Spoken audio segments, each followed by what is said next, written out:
വീട്ടിൽ ആദ്യമായിട്ടാണ് പാൽക്കപ്പ ഉണ്ടാക്കുന്നത്. പക്ഷെ ടേസ്റ്റ് ആയിട്ടുണ്ട്. സോഫ്റ്റായ പാൽക്കപ്പ ഉണ്ട്.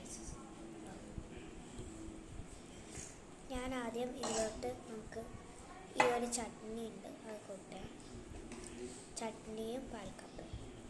യെസ്, അടിപൊളി കോംബോ ആയിരിക്കും.